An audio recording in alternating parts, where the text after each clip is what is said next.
Story 1. I was renovating my house, and the new door was having problems, so I called some people to come fix it. At the same time, the electrician was also at the house doing some repairs. There is no man living in my house. I was the one who called the door repair people. I talked to them on the phone and opened the door for them. The repair order had my name on it, which is a feminine name. I led them to the broken door. They went to the electrician and asked if he was the owner of the house because they wanted to explain what was wrong with the door. I was very clear with them about the situation. The electrician could not stop laughing. Story 2. When I made a suggestion about improving our customer service in a staff meeting, my boss responded, "That's a lovely story. So glad we have kind hearts like yours on our team."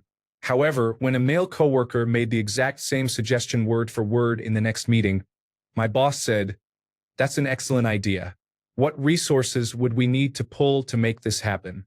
My coworker then turned to me and asked, "Do you still have that proposal outline you created?" Story 3. My mother and grandparents had a clear preference for my brother. As a child, when I visited my grandparents, they would make me give up the most comfortable seat in their living room for my brother. They also told me to wash his dishes after he ate because, according to them, this was my responsibility and not his. My mother expected me to be her elderly care provider and never placed the same expectation on my brother. Instead, she encouraged him to succeed in his career. At the same time, she discouraged me from moving abroad for work because she thought it was my duty to stay and cook, clean, and care for her. She wanted to control my career path, making sure I was not too successful. Thankfully, my father was more supportive. Story 4. I manage an electrical retailer, and many men want to speak to a man because they believe a woman could not possibly know anything about machines or repairs. I have lost count. Our main engineer, bless him, once walked in, and the man started to quiz him. The engineer said, "I don't know, ask her." Story 5. A coworker asked me to babysit his child while he worked because we had the same hours. Story 6. I, a female, ran my own painting company. There were many times when I was hired for a job so the clients knew I was the boss. However, when my crew of 3 men and I were working, the clients would go to all of the men to ask them boss-level questions before coming to ask me. My crew was great about it and would always answer, "I don't know. You have to ask the boss about that." They did this every time until the client took the hint. Story 7. My girlfriend wanted a new car as her lease was coming to an end. I took her to a few garages to look at some compact hatchbacks, like the Polo, Ibiza, and Clio. She decided that she liked the Ibiza because it has a good specification. She knows what trim she wants. We spoke to the sales representative, and she started asking him about finance and delivery dates for the color and trim level she wanted. However, he kept directing questions at me. I had moved my chair slightly away from the desk but was still nearby if she wanted to ask me a question or my opinion. The sales representative continued to address his answers to me until I said, "I'm not the one buying the car. It's not my money, and I won't be signing anything." He finally understood, but after a few more exchanges, he started addressing me again. I got up and sat in one of the cars in the showroom to show him it was not my car. After that, he was very professional and apologized. It was nice to see that he learned, even if it took a few attempts to get it right. Story 8. I, a 15-year-old female at the time, took a Bible class in school where we were learning about the woman with the bleeding issue. My male teacher, who was 60 years old, looked me straight in the eyes and said, "Imagine being pregnant while bleeding." I was appalled and responded, "That's not how that works. The woman wasn't pregnant. She was constantly bleeding." He became upset with me for mentioning what he called gross feminine problems and told me not to disrupt the class. Story 9. As a child, girls were taken out of class after lunch to wash dishes in the staff room after the teachers. Story 10. I took my infant son to an indoor play area. He needed a diaper change, so I went to change him. There was no changing table in the boys' or men's restroom. I decided to go into the girls' or women's restroom because I could not leave my son in a soiled diaper. Story 11. I was judging at a Magic the Gathering tournament some years ago, and a player challenged my ruling because he wanted a male judge. My head judge reprimanded the player severely for that. Story 12. My parents had 4 daughters and openly admitted they did not want girls. Story 13. I am a 24-year-old woman bus driver. Where would you like me to start? Story 14. A child was late to class every day because of football. The teacher never said anything. I was late once because my locker was stuck, and I needed the janitor to help me. When I walked into class, the teacher said in front of everyone, "She must have had to fix her hair." Story 15. I, a female team manager overseeing an all-male team, arranged for a training company to provide a course on driving large vehicles for a project requiring box truck operation. When I attended the training last, the instructor initially assumed I was the assistant or secretary. He made several comments suggesting that women are worse drivers and that it might be difficult for me to learn. I grew up on a farm driving tractors before cars. Additionally, I served in the Army and had previous training as a truck driver before requalifying. Story 16. I had a physics teacher in 11th grade who gave me a B because girls do not get an A. That was 25 years ago. Story 17. I started my career in the 1990s, and as a woman in a male-dominated field, I experienced sexism every day.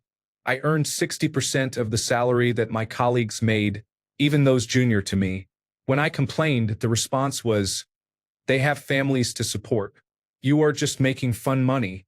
I was regularly on the receiving end of sexual harassment from clients, and my bosses told me to just enjoy the attention. A client walked out when he realized that he had to work with a woman. None of my coworkers ever made coffee or cleaned the communal kitchen because they assumed that I would take care of it. My bosses created a dress code specifically for me, while my colleagues could wear what they wanted. The 1990s were very challenging. Story 18. Working at a grocery store, I was on my break sitting outside. An old man came up behind me and said, "Hey, young man, can I have some help with this? I am a woman, but I have short hair, which apparently makes older people think I am a man." I turned around to see what he wanted help with. Noticed him look down at my chest for a split second. Realized I am a woman, sighed and said, "Never mind," before turning to another guy working and asking him for help instead. It is frustrating that having breasts makes people assume I am not helpful. Story 19. Overhearing my neighbor asking a different neighbor if he might have a better chance with me since my partner and I had been arguing was disturbing. Bear in mind I would not touch this man with a 10-foot pole, let alone have sex with him, even now that I am single.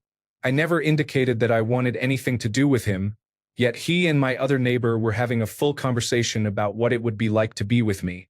There was no concern for my well-being. They did not care if I was okay. The arguments my partner and I had were sometimes horrific. Instead, they asked, "Do you think this will give me a better chance with her?" Followed by a graphic description of what he wanted to do to me. They also knew I could hear their conversation. Minutes before they started, I had opened the door to go into my garden for my morning coffee, which they had seen. I cannot describe how disgusting it made me feel, just totally uncomfortable. To them, I am not a real person, just a sex object they can fantasize about. Story 20. I was once told that I was too emotional for a job, while my male colleague was praised for showing the same passion. Apparently, feelings are not acceptable. Story 21. I worked at a watch repair store in the mid-2000s. During a random conversation, someone told me directly that they would have paid me less per hour if I were a woman. It was horrible, and I wondered why they even said that. Story 22. A 16-year-old female is in the hospital emergency room for pain management related to a failing organ, which has already been diagnosed. She is accompanied by her stepfather, who stepped away to the bathroom. She has already been given muscle relaxers because staff thought she was anxious despite her showing paperwork of her diagnosed condition. She is still clearly in pain, crying, and somewhat disoriented. A nurse not assigned to her approaches and says, "Maybe if you use a condom next time, you won't have to deal with a miscarriage." Her stepfather returns, and the nurse leaves. "Thank you, I guess." Story 23. I'll never forget this. I still think about it and get upset. I was in a casual kickball league with my boyfriend at the time. Someone on the other team kicked the ball high, and I was the only person in that area of the field who could catch it. Took a long time for the ball to come down, so I had plenty of time to prepare.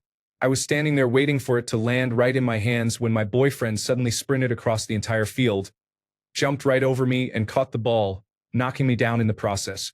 He had no faith in my ability to catch a ball. It was devastating. Another time, the same boyfriend, 3 of his guy friends, and I were on a short trip together. They were all working on a crossword puzzle and got stuck on one clue. They were arguing back and forth about what the answer could be. I knew it immediately but didn't want to interrupt, so I stayed quiet until the argument started. I told them the answer, and they all looked at it thoughtfully, realizing it could fit and met the criteria. Then, somehow at the same time, they slammed the cover of the book shut and walked away.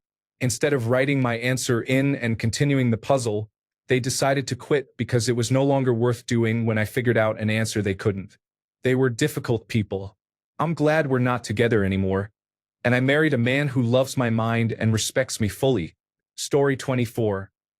In a project, while working under my manager, my male colleague would repeatedly echo whatever my manager said to me, as if I could not understand or ask what my manager wanted me to do.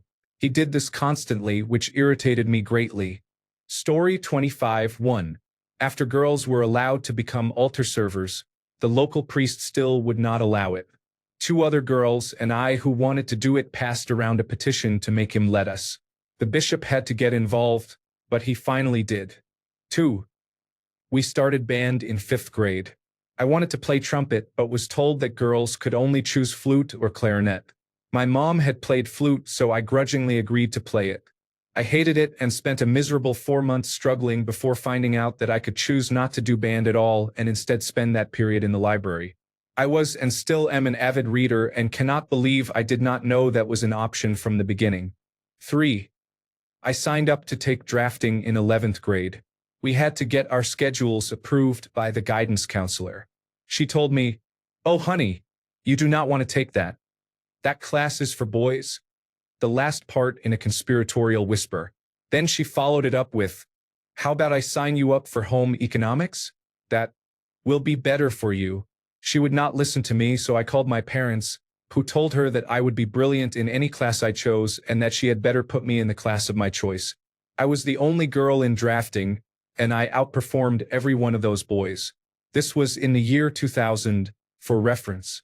Story 26. I am a woman who goes to the doctor sometimes.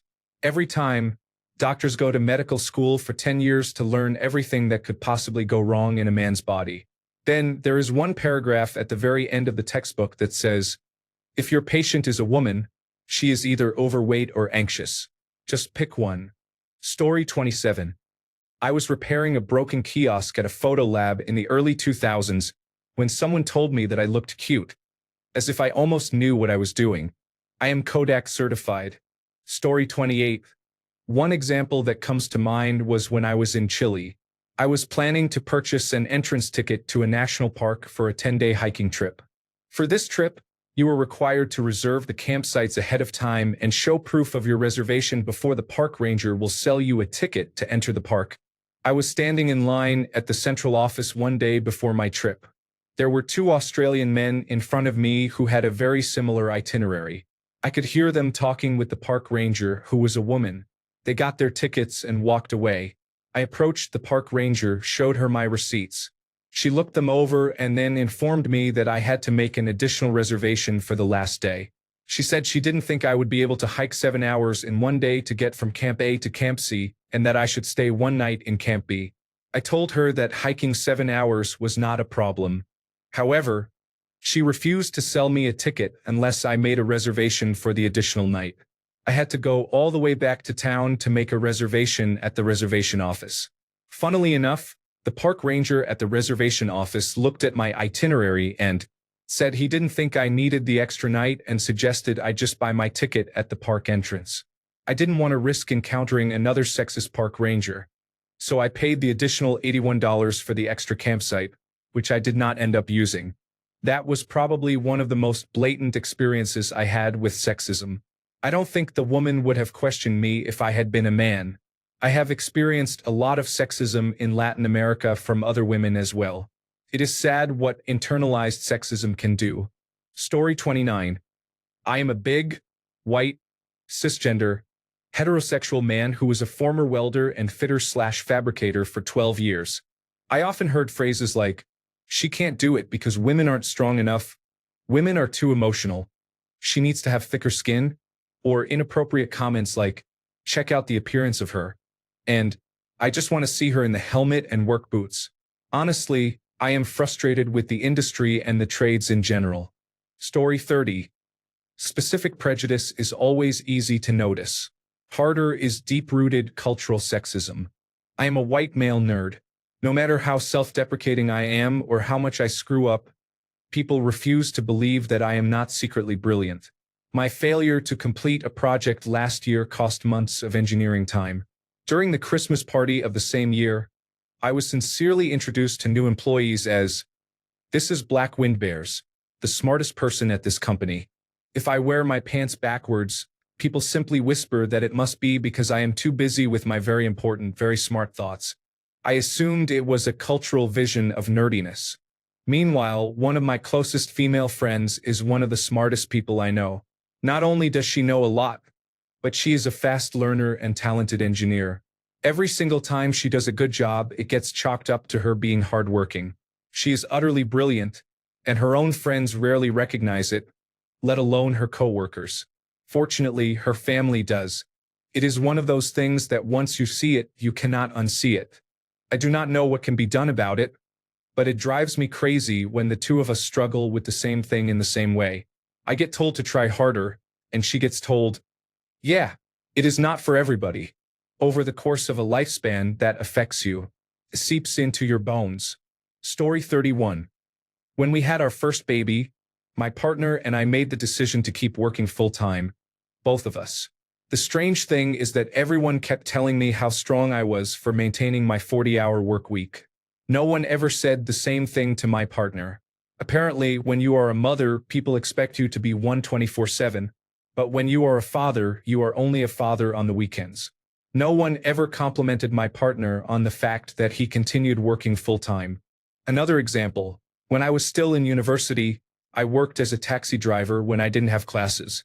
I drove a large van, an extended Mercedes Sprinter, accessible for wheelchairs. I loved the job, loved the people, and still love to drive. You could not believe how many times people were amazed that I, a tiny girl, only 1.52 meters tall, drove such a large van. Once, a man took me aside and asked if I was really able to get his elderly mother home safely. I told him to do it himself if he didn't trust me. Of course, I got his mother home safely. On the other hand, I received far more tips than all of my coworkers combined. Story 32. I made the mistake of taking my toddler-aged son to the playground near our apartment complex. I frequently received nasty looks from some of the mothers there, but not all, just some, whenever I was not in direct contact with my son. I usually hung back and let him play with the other children. A few times I made the big mistake of bringing my camera along to take pictures of him for his grandparents. This was several years before camera phones. I ended up having the police called on me twice. Story 33. I once sat in a meeting with 4 men and myself. I gave an idea that I thought would work great and was dismissed. My male colleague repeated my idea 5 to 10 minutes later, and they praised his great idea. To this day, I still can't believe that happened, and I don't know how I would handle this issue if the situation were to happen again. Do I stay silent and have my ideas stolen or credited to another? Or do I speak up and potentially be seen as difficult? Story 34. As a male sexual assault victim, I have heard people say that men cannot be raped. Story 35. I have been with my current company for 23 years. I have a strong reputation for getting things done. Currently, I am working with a man in an adjacent role who explains to me how to do my job in almost every meeting. He also asks me to schedule meetings or take meeting minutes for him randomly. Only me. I am the only woman in a group of 6 men who work together regularly.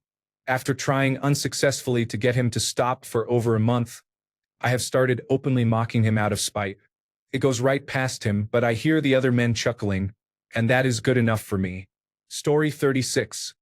Medical professionals telling me that I am wrong about the source of my physical pain. That is not from surgery, you just have gas.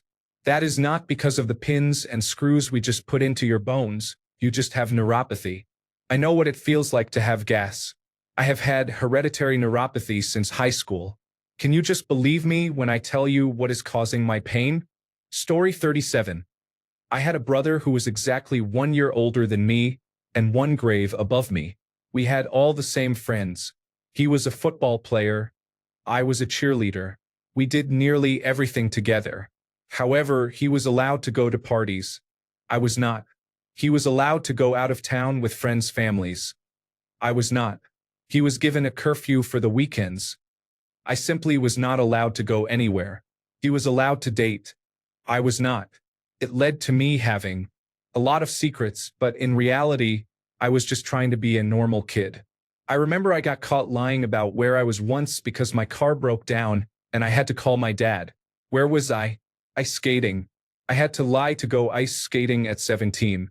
Even my brother would help me sneak out sometimes because the rules were crazy. All of my friends were very good kids. Even now, as a 29-year-old adult looking back, I find it hard to believe. Story 38. Cisgender man here. I did not experience this personally, but I witnessed one incident that has stuck in my mind. I was volunteering at a small local museum toward the end of summer, just before the kids went back to school. We had set up a makeshift, dig-your-own fossil exhibit in 3 different sandboxes. I was in charge of handing out brushes to kids so they could dig for fossils to keep, including shark teeth, ammonites, and another fossilized mollusk I cannot remember the name of. A father came with his 2 children, a boy and a girl, around 6 and 4 years old, respectively. The father handed the boy one of the brushes and kept praising how smart he was and how he would grow up to be a scientist or doctor. I asked if he wanted a brush for his little girl as well. He declined and said the girl could wait her turn. The son took a while, and the daughter grew restless and kept trying to join in, but the father held her back. I mentioned she seemed to have a keen interest in science as well, and the father scoffed. He said, "I doubt it. She will likely grow up to be just like her mother," insinuating that she would probably drop out of school and get pregnant. He said this about his own 4-year-old daughter. The son reached the 2 fossil limit, so I reminded the father to have the children switch turns. However, the father handed the brush back and declined to let his daughter dig, saying, "She does not need it," and left with the children. Story 39. I was the only girl in my class in high school. I worked hard and graduated with the top grade. Why was I considered better than my classmates according to female teachers? Oh, she's a girl. She's just more responsible. This meant I received disappointed stares for any small mistake and was talked about when I did something wrong, while my peers passed after months of poor performance, barely achieving sufficient marks on a single test in May. Story 40. Looking for a tool in a hardware store, and the male associates will ask, "What is your husband looking for?" You explain what you need and they suggest a different tool. For example, asking for a Forstner bit and being told that a masonry bit is what my husband really needs. First, I am not drilling into masonry. I am drilling into wood. I just need a bigger size Forstner bit to do the job. No, I do not want a whole saw bit. I need a Forstner bit. It has gotten to the point that when I go to the hardware store, I seek a female presenting sales associate to assist me if I cannot find what I need. Story 41. I have shared this before, but here it is again. To have my antidepressant medications changed because they were not working, I was required to speak with a psychologist. To meet with the psychologist, I had to attend several group therapy sessions to discuss cognitive behavioral therapy methods for dealing with stress, anxiety, and depression. I was the only male there and was in my late 30s at the time. The other women accused me of faking my symptoms and dismissed my struggles as made up in an effort to take the group therapy class and prey on vulnerable women. I was married to my current partner at the time and had no intention of pursuing anyone. Whenever I tried to share an experience or concern during the sessions, the women rolled their eyes and made comments such as, "My husband works twice as hard and he does not have anxiety attacks," or, "I have never seen my boyfriend cry or get that stressed out." Eventually, The social workers running the event asked me not to attend the remaining sessions because several group members said my presence made them uncomfortable and unable to get the most out of the sessions. I never ended up speaking to the psychologist because I did not complete the group sessions. After 2 unsuccessful suicide attempts, I can proudly say that I now see a very professional therapist who has been an amazing help to me, and the current medications I am on seem to be much more effective at treating me. Story 42. In high school, I was told that I was not being sexually harassed and that the unwanted crotch grabbing by someone was not sexual assault because I am a male. Another instance was that my mental health is not a priority because I am a male. Story 43. I tried to apply for a warehouse position at a company. The woman interviewing me said that only men get hired there and she was going to interview me for customer service instead. This was in 2014, and I was painfully shy, so I did not say anything. I did not get the customer service job, which I did not want because I was shy. She could have interviewed me for the position I applied for and allowed me to be shy and quiet, package orders, and drive a forklift, but she did not. Story 44. People always consult and talk to my fiancé when expensive purchases are being made, despite me paying for things 99% of the time. It is not his fault, but because he is tall and stoic most of the time, they assume he is more level-headed and that he pays for everything, so he must be the boss. Story 45. Winning an award for a self-portrait painting only to have the judge ask, "Why aren't you smiling, little lady?" Story 46. I missed remedial. Someone said, "You are going to end up walking the streets with the clothes you wear, the makeup, and the way you are." A male classmate missed remedial and said, "Okay, you can also come on Wednesday to catch up." A male colleague said, "I hate working with girls. They are so gossipy and catty." The same guy started a rumor that a fellow male coworker is gay, just to see who would spread the gossip, and called it clever. Story 47. Grandparents leave their property to their only son, ignoring their 3 daughters who cared for them in their old age. People treat me like damaged goods after my divorce, unlike my male cousin. At work, I am questioned for taking days off to care for my sick daughter, while married men are not. They explain this by saying, their wives take care of such responsibilities. Male colleagues go out drinking and make business decisions at those meetings without including me or other female colleagues. I have also endured numerous requests for tea and coffee addressed specifically to me because I am a woman, and it took me time to learn how to handle that. Story 48. I was told I had to cover up my tattoos at a bartending position. This was back in 2017, so I didn't think it was that unreasonable until I saw the other bartender come in. He was a man completely covered in tattoos, not just on his arms but his neck too. I asked my boss about it, and he said, "Tattoos don't look good on women." I just left. Now I work at a fancy law firm and have my tattoos showing all the time. I'm glad things are changing. Also, speaking of tattoos on women, my male friends said they don't experience strangers coming up to them saying, "You look better without tattoos," or "Men look more attractive with no tattoos." But that's something I get often. Why is a stranger telling me what they find attractive? Story 49. Not me personally, but I witnessed it firsthand. In middle school, they had a normal math class and an advanced math class. I don't know why, but the kids in the advanced class were also in the normal one. The teacher in the normal class was introducing a new topic and asked if anyone in the advanced class had seen. Yet, my female friend raised her hand and said they hadn't gone over it yet, but she gave her best guess. The teacher rolled his eyes, gave an audible sigh, and said, "Let's see what the smarter sex has to say on this." A male student spoke up and was also wrong, but the teacher just said no and went on with the lecture. That female friend of mine went on to not only ace the Scholastic Assessment Test but also double majored in mathematics and physics. Story 50. When I was starting out many years ago, I took a job at a major insurance company. They hired and trained a group of us at the same time. At the first review, I was told where I was doing well and what needed improvement. There was no raise. This was acceptable, except I found out the employees who were not performing as well received raises. I asked my boss about this, and she told me they have families to support. I said, "So do I," and went back to work. There was no real way to contest it back then. Story 51. I'm a woman in the design and construction industry. Male contractors love to quiz me on my knowledge when I have given them no reason to doubt me. They absolutely do not do this to men my age. Story 52. I participated in a Model United Nations event 2 years in a row in college. In the second year, 2 other students, both male, were also participating for the second time. Every time they gave advice based on their prior experience, the professor, who was female, would reference it specifically, saying things like Bob said, or Jimmy made a really good point last class. Meanwhile, when she referenced advice I gave, it was more vague, like, someone, maybe Bob or Jimmy, mentioned last class. I do not think it was malicious, but she consistently failed to remember who gave advice when it was mine, even if it was good.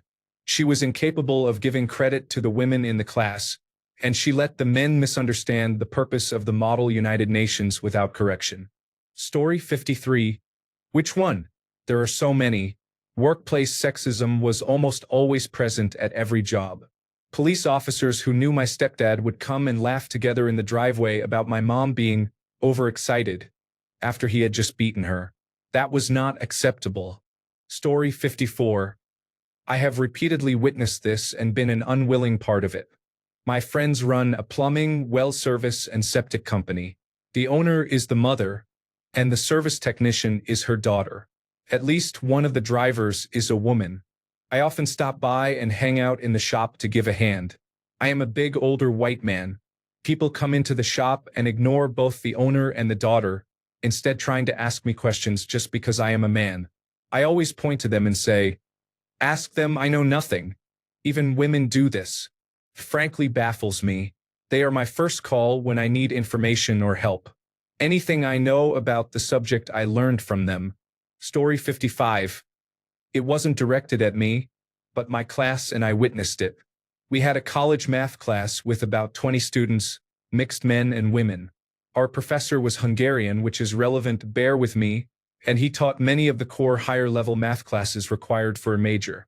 Early in the semester, we were going over some basic matrix functions. A student asked a few questions and the professor answered. Then one of the women had a follow-up to his reply, and the professor sarcastically responded, then asked her why she wasn't in a home economics class. She and the other women were stunned and speechless. The men tried to break the tension by redirecting the discussion back to the problem. I mean, he was trying to make a joke, right? After a minute, the woman spoke up and asked, "What did you mean by that home economics remark?" We all went silent, waiting for his reply. He doubled down, saying, "Maybe you would feel more at ease taking classes like that." Fortunately, class was nearly over, so we all left. By the next class, enrollment dropped to the lower teens, with only one woman left on the roster. Everyone else switched majors to another STEM field and dropped the class. Story 56. Helped a friend move house. His uncle drove the van. The uncle would not let me, a woman, lift any boxes. He kept asking me to make him cups of tea. Then, when I picked up a box, he took it from me and handed me the vacuum cleaner. He said, "I do not want you to hurt yourself, so you can vacuum to be useful."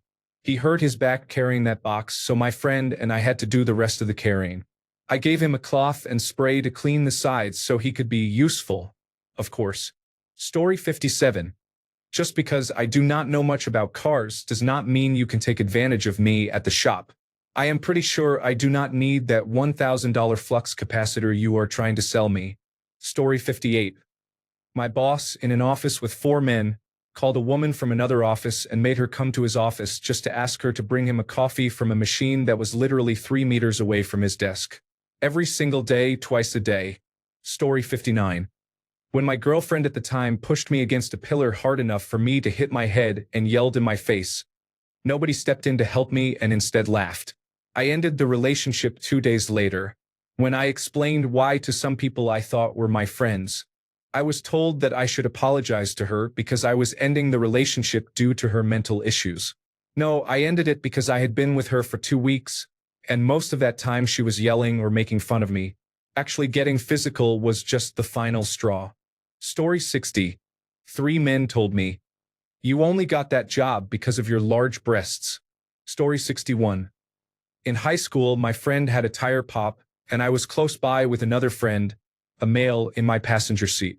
My dad drove over to help change the tire, and he said to my male friend, "Come on, I'm going to teach you how to change a tire." Not me, his daughter, but my male friend. That was crazy to me. Story 62. I have seen it happen often, and it has happened to me where a girl thinks it is okay to slap a guy without any consequences. What do you know? There are rarely consequences because she is a girl, and assaulting a guy does not seem to matter. Story 63. This did not happen directly to me but involves me. I am an airline pilot, a first officer. I am not the captain and I am not in charge.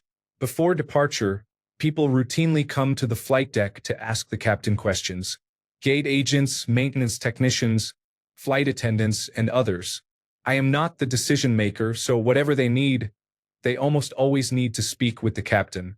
When I fly with a woman captain, it is surprising how often these people come in and start addressing me instead of the captain. When flying only with a woman captain, I am routinely assumed to be the captain. I have never flown with a woman where that has not happened. Story 64. I was hired as a lead cook in a facility staffed almost entirely by women. They referred to me as the guy and jokingly said I was hired to do heavy lifting. Turns out they were not joking. None of the female staff took out the trash, changed fryers, lifted boxes, or performed other tasks in their job descriptions.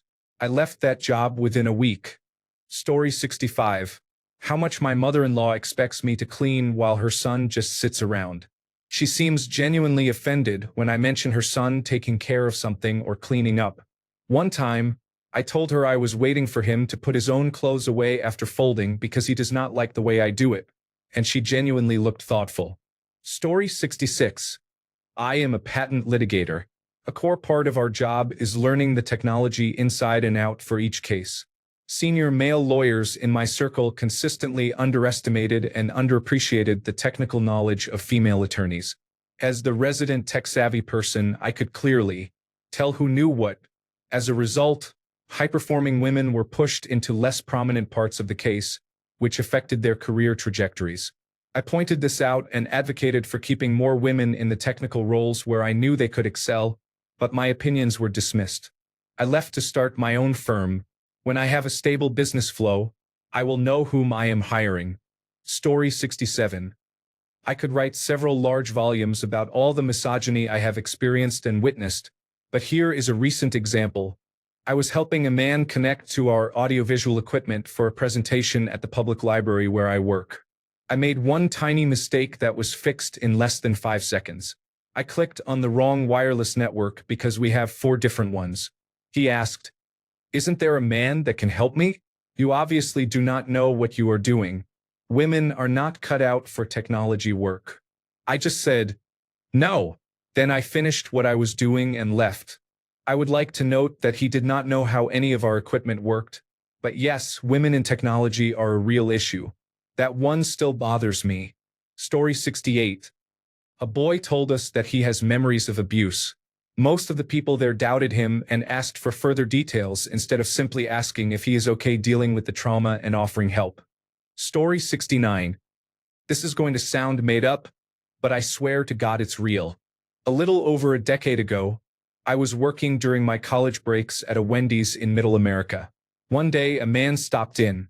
People were staring out the windows in awe, so I looked. There was a fancy car and a gorgeous woman just leaning against it.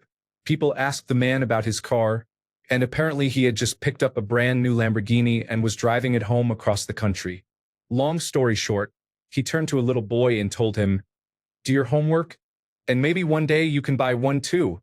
He then turned to me and said, "Marry rich like my wife and maybe you can too." Story 70. My first big job had different requirements for men and women. We had to lift heavy objects, and if a woman on the team could not do it, it was assumed she would not be able to. However, if a man could not, and I was quite scrawny so often could not, he would be assigned mandatory gym time. Then there were things like hair and makeup. Women had a much longer list of requirements and rules, but that was because the men's list was much more concise and was just a blanket restriction. Story 71. At work, I am the only woman in an office of 6 mechanical engineers. There used to be more women, but different circumstances have led us here. I was considering leaving when I was not getting the pay rise I was promised. However, I decided to stay because I would miss the people I work with and I love the office atmosphere, which I shared with some friends and family members. Immediately, I was met with comments like, "Oh, you'll miss the men, will you?" and received a lot of jokes about me enjoying male attention. I was mocked endlessly for weeks after this, all from women. It was as if I only get along with my coworkers and have genuine friendships with them. No, I was told I could not work with other women because I wouldn't be special anymore. A quote from a family member whom I thought was proud of me earning my master's degree. Now I know they only think I did it to try to be different. Story 72. A window contractor came to our new house to provide a quote for a window job. My husband was at work, so I was alone. The contractor seemed cold and generally uninterested in talking with me. I did not think much of it until my dad suddenly showed up, wanting to see our new place. The contractor went from being stone cold, silent, and almost annoyed, to openly relieved. To see my dad. He started talking to him, explaining things I wanted to ask about but was too nervous to. He did not look at me at all and treated my dad as if it were his own house, not mine. He did not speak to me at all from the moment my dad arrived until he said goodbye and mentioned he would email us the quote. He even said that part into the air instead of looking at me. We chose a different contractor who treated me with respect the entire time, regardless of whether another man was present. Story 73.